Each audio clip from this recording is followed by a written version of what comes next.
श्री कुंज बिहारी श्री हरदास 20वां अध्याय। तुलसी की महिमा एवं शक्ति बड़ी अपार, तुलसी जल के पड़त ही पाप होए सब छार। धर्मात्मा बोला, तीर्थ दान व्रत करने से पाप दूर हो जाते हैं, परंतु तू प्रेत योनि में है, इसलिए मुझको अधिकार नहीं है। तेरी इस आत्मग्वालनी को देखकर मेरा मन दुखी है। तेरा उद्धार किए बिना मेरा मन प्रसन्न नहीं होगा।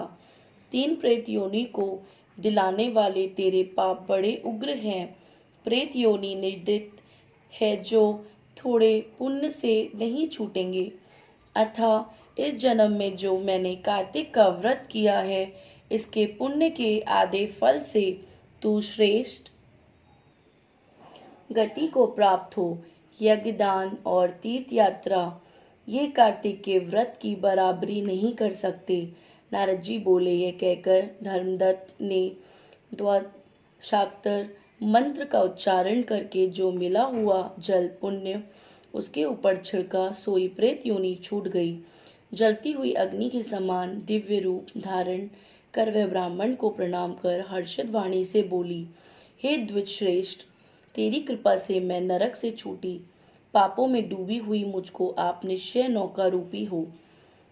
नारद जी बोले। तब कलहा ने देवताओं से युक्त प्रकाशमान विद्यमान विमान को देखा।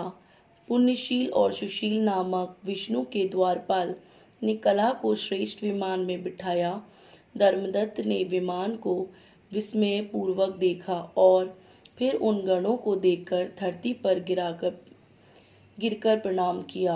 उन दोनों द्वारपालों ने उस ब्राह्मण को उठाकर उसकी प्रशंसा करके धर्मयुक्त वचन का, हे ब्राह्मण, तुम बहुत अच्छे हो, विष्णु की भक्ति में सदा लगे रहते हो, दीनों पर कृपा करने वाले धर्मयज्ञ हो। तुमने बचपन से लेकर जो कार्तिक व्रत किया उसका आधा फल देने से कलहा के पूर्ण जन्म का पापों का नाश हो गया। तुम्हारे स्नान के फल देने से इसके पाप मिटे और हरि का जागरण आदि करने से इसे विमान मिला।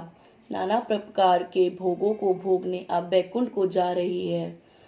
तुमने जो दीपदान किया था उससे इसे तेज मिला और तुलसी का पूजन तथा कार्तिक के व्रत से जो तुमने इसको पुण्य दिया सो यह विष्णु के समीप जाती है और तुम भी इस जन्म के अंत में परिवार सहित बैकुंठ को जाओगे। विष्णु के बैकुंठ में तुम भगवान की सयुरूपी मुक्ति को पाओगे। जो मनुष्य भगवान की आराधना तुम्हारी तरह करते हैं उनको कोई वस्तु दुर्लभ नहीं है। उत्तानपाद के पुत्र ध्रुव को जिन्होंने निश्चल पद दिया, जिनका नाम लेने से मनुष्य उत्तम गति को प्राप्त होता है, जिस प्रकार ग्रह के द्वारा पकड़ा हुआ गजराज मुक्त होकर भगवान के समीप गया, तुमने भी विष्णु भगवान का जो आराधना किया है सो कई हजार वर्ष तक अपनी स्त्रियों सहित भगवान के सानिध्य में निवास करोगे। फिर पूर्ण शरीर होने पर पृथ्वी पर आओगे और सूर्यवंश में राजा दशरथ हो जाओगे। यही दोनों स्त्रियां तुम्हारी रानी होंगी और तीसरी यह कलहा भी आधे पुण्य की अधिकारिणी तुम्हारी एक स्त्री के कई होगी। वहां भी विष्णु आपके समीप ही रहेंगे और तुम्हारे पुत्र होकर देवताओं के कार्य करेंगे।